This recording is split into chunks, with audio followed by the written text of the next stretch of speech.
আসসালামু আলাইকুম everyone, welcome back to my new blog video. I hope সবাই ভালো আছেন, সুস্থ আছেন।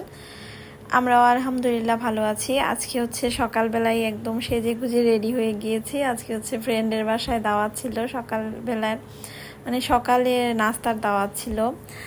আমরা সব ভাবিরা মিলে একসাথে যাব, মানে সবাইকেই দাওয়াত করেছিল, মানে আমরা যেই গ্রুপ আছি, মানে আমাদের মৌমাছি গ্রুপের সবাইকেই বলেছিল যাওয়ার জন্য।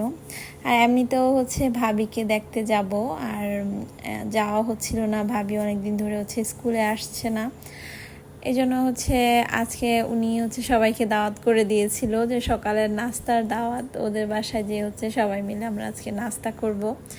তো এরপর হচ্ছে বাচ্চাদেরকে তো স্কুলে নিয়ে আসছি, আর ওদেরকে হচ্ছে স্কুলে দিয়ে দিয়েছি আমরা। দেন হচ্ছে স্কুলের ভিতরে যে ওয়েটিং রুমে হচ্ছে বসেছিলাম। এরপর হচ্ছে এখানে একটা ভাবি কেকের বিজনেস করে, তো উনি সবার জন্য কেক নিয়ে আসছিল, তো সবাইকে হচ্ছে এক পিস করে দিচ্ছিল। তো সকালবেলা ঢুকে হচ্ছে একদম সারপ্রাইজড হয়ে গিয়েছি আমরা কেক দেখে। এত সকাল সকাল হচ্ছে কেক খেতে হলো, ভাবি নিয়ে আসছে, না খেলেও রাগ করবে, তাই হচ্ছে সবাই মিলে খেলাম। এরপর হচ্ছে সবাই মিলে হচ্ছে ভাবির বাসায় চলে আসছি। আর ভাবির মেয়েটা অনেক বেশি কিউট, মাশাল্লাহ। ও হচ্ছে আমাদেরকে দেখলে অনেক বেশি খুশি হয়। এটা হচ্ছে ভাবির ছোট মেয়ে, মানে ফ্রেন্ডের ছোট মেয়ে আর কি। আর বড়টা তো হচ্ছে আমার বাচ্চার সাথেই পড়ে। তো এরপর হচ্ছে ভাবি হচ্ছে আজকে অনেক কিছু আয়োজন করেছে। আজকে হচ্ছে সকালের ব্রেকফাস্টে ভুনা খিচুড়ি, তারপর হচ্ছে চিকেন মানে ভুনা, তারপর হচ্ছে ডাল ভাজি, পরোটা, পুডিং, অনেক কিছুই ছিল। মানে সকালে ফ্রুটস ছিল, তারপর হচ্ছে লাচ্ছি ছিল, অনেক ধরনের নাস্তাই ভাবি বানিয়েছে আমাদের জন্য। তো আমরা হচ্ছে সকালে নাস্তা করে নিয়েছি, সবাই নাস্তা করে দেন হচ্ছে সবাই মিলে ভাবির ড্রয়িং রুমে বসে হচ্ছে গল্প করছিলাম। বাচ্চাদের স্কুল ছুটি হতে হতে হচ্ছে 11টা বাজবে, আর আমরা তো একদম সকালে যাই 8:30 থেকে, 8টা থেকে ওদের ক্লাস। তো ভাবির বাসায় ঢুকতে ঢুকতে হচ্ছে আমাদের 9টা বেজে গিয়েছিল। তো এখান থেকে হচ্ছে আমরা খাওয়া দাওয়া করলাম, আড্ডা করলাম, দেন হচ্ছে বাচ্চাদেরকে নিয়ে স্কুল থেকে বাসায় চলে আসছি।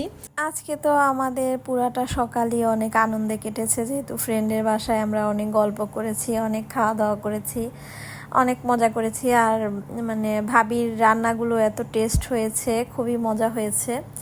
এরপর তো বাসায় চলে আসছি, আর বাসায় এসে হচ্ছে আমি আজকে গাছের একটু যত্ন করেছিলাম। গাছগুলো হচ্ছে অনেকদিন ধরে পানি দেওয়া হচ্ছিল না ব্যালকনিতে, আর বৃষ্টি হয়েছিল, তাই হচ্ছে গাছগুলো অনেক সতেজ হয়েছে। তারপর হচ্ছে গাছে গাছে ফুলও ফুটতেছিল, অনেকগুলো জবা ফুলের কলি আসছিল, আর আমার অনেক খুশি লাগছিল দেখে। তো বিভিন্ন ধরনেরই ফুল ফুটছিল ব্যালকনিতে, এজন্য অনেক ভালো লাগছিল। তাই হচ্ছে এখন আবার গাছগুলোকে একটু আদর যত্ন করে আসছি। তো এরপর হচ্ছে আজকে হচ্ছে তেমন কিছুই রান্না করব না। আজকে থেকে হচ্ছে স্কুল অফ ছিল। তো আজকে হচ্ছে বাসায় আমার হাজব্যান্ড হচ্ছে রাতের বেলা চুই ঝাল মাংস নিয়ে আসছিল, তো সেটা হচ্ছে নামিয়ে নিয়েছি।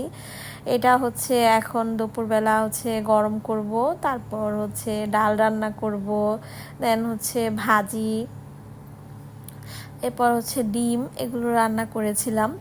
আর সাথে হচ্ছে এই চুই ঝাল মাংসটা হচ্ছে আমি মানে গরম করে নিচ্ছি। এটাতে সামান্য একটু পানি দিয়েছিলাম, তারপর হচ্ছে গরম করে নিয়েছি।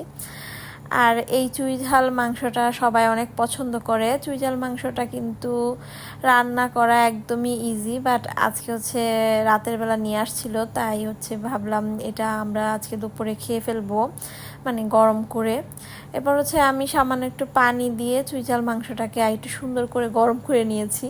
আর এখন হচ্ছে দেখতে অনেক সুন্দর লাগছিল, কালারটা অনেক সুন্দর আসছিল। মাংসটা এমনিতে একটু মানে শক্ত শক্ত ছিল।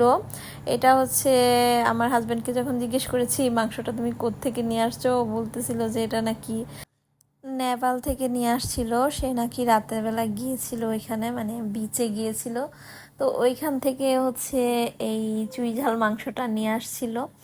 তো আজকে মাংসটা থাকাতে আমার অনেক সুবিধা হয়েছে, রান্না একটু কম করতে হয়েছিল। তো এরপর হচ্ছে আমার আজকের রান্না বান্না অলরেডি শেষ হয়ে গিয়েছে। আজকের ব্লগটা এই পর্যন্তই। নেক্সট ব্লগে সবাইকে স্বাগতম। Thank you for watching my video.